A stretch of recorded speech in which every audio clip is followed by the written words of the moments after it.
Այ մարդ, համել ուզում ենք ողոքենք, բան չի, որ ողոքենք դենի, դրա դեմը չենք կարա առնենք, էդի մոռացած բանա, ռուսը որ ջղայնացավ կփագի ու կասի, մենք Ռուսաստանի, այսինքն ազատների վրա ինչ է ջղայնացավ, բաց է մենք խնդիր ունենք, խնդիրը բարձրացնում ենք, շատ նորմալ է։ Ինչ մասնագիտական լուծում եք ընդհանրապես տեսնում այս հարցին, ոնց եք պատկերացնում։ Ես կարծում եմ, որ 115 ֆեդերալ օրենքի այդ փոփոխությունը բեռնափոխադրողներին, ուղևորափոխադրողներին, օդաչուներին, բորտ ուղեկցողներին, գնացքավարներին չպետք է վերաբերվի։ Այս բանը մենք խոսում ենք բեռնափոխադրողների մասին, իրենց օրենքի այդ կետը չպետք է վերաբերվի։ Ես կարծում եմ, որ պետք է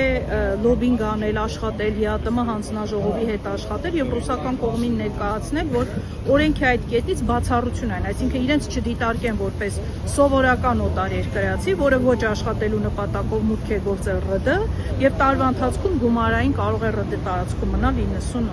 Ես կարծում եմ, որ բացառություն պետք է արվի այս կատեգորիայի անձանց նկատմամբ, իսկ նրանք, ովքեր արդեն այդ հիմքով հայտնվել են կամ վերահսկվող անձանց ռեեստրում կամ մուտքի արգելք են ստացել, իրենց նկատմամբ ամնիստիա պետք է կիրառվի եւ այս մարդիկ պետք է հնարավորություն ունենան ազատ բեռնափոխադրումներն իրականացնելու։ Ես վստահ կարող եմ ասել, որ սա նաեւ ՀԱՏՄ համաձայնագրին է հակասում, որտեղ եթե մենք խոսում ենք ազատ տնտեսական ուրեմն գոտու մասին, գնալ գալու բեռների փոխադրելու մասին, ապա որևէ պետության օրենք չպետք է խոչընդոտ հանդիսանա առնվազն բեռների ազատ տեղաշարժի համար։ Տեխնիկապես դա ոնց կարելի է վերահսկել, ես ոնց հասկանում եմ նույն կնիքն են չէ՞ ստանում, երբ որ Ռուսաստանն է մուտք գործում։ Կնիքի հարց չկա այստեղ, պարզապես այս կատեգորիայի անձանց այդ չի վերաբերվելու ու վերջ, այսինքն իրենց վրա չեն հաշվարկելու այդ 90 օրը։ Հիմա ոստիկանությանը ինչ է անում, ոստիկանությանը տրված է հնարավորություն փետրվարի 5-ից սկսած ադմինիստրատիվ, այսինքն վարչական խախտում իրականացնողներին գցել վերահսկվող անձանց ռեեստր եւ առանց դատանի որոշման արտաքսում իրականացնել նրանց նկատմամբ։ Ոստիկանությունը իր այդ իրավունքը իրացնում է, արդեն իսկ ունեցած իր իրավունքը իրացում է։ Պարզապես այս կատեգորիայի անձանց եթե հանեն այդ ցանկից, ոստիկանությունը նրանց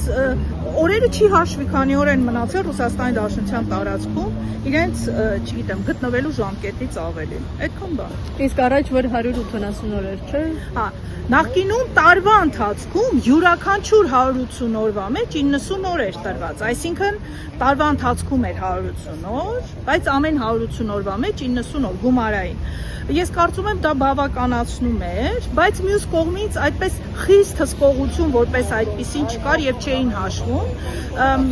եւ այս խստացումները, ինչպես նշեցի, 25 թվականից են ուժի մեջ մտել եւ փետրվարի 5-ից, երբ որ ընդունվեց, ավելի ճիշտ ուժի մեջ մտավ ռեժիմ վիսելքի արտաքսման ռեժիմը եւ վերահսկվող անձանց ռեեստր։ Այդ դրանից հետո խստորեն սկսեցին հետևել, իսկ քանի որ մինչ այդ գործում էր, մինչև սեպտեմբերի 10-ը գործում էր Ռուսաստանի նախագահի 1126 որոշումը, ըստ որի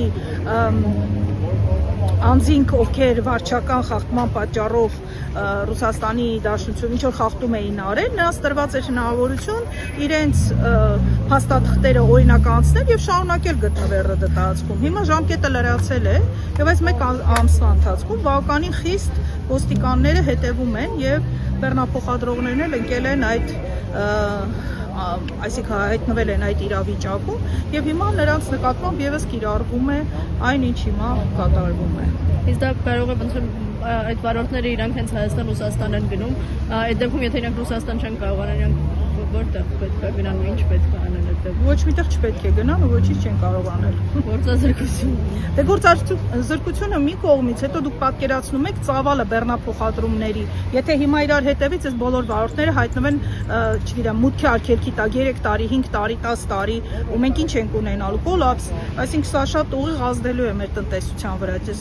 Այս կատեգորիայի անձանց չպետք է վերաբերվի 115-րդ ֆեդերալ օրենքի այդ փոփոխությունը, ուղղակի չպետք է վերաբերվի։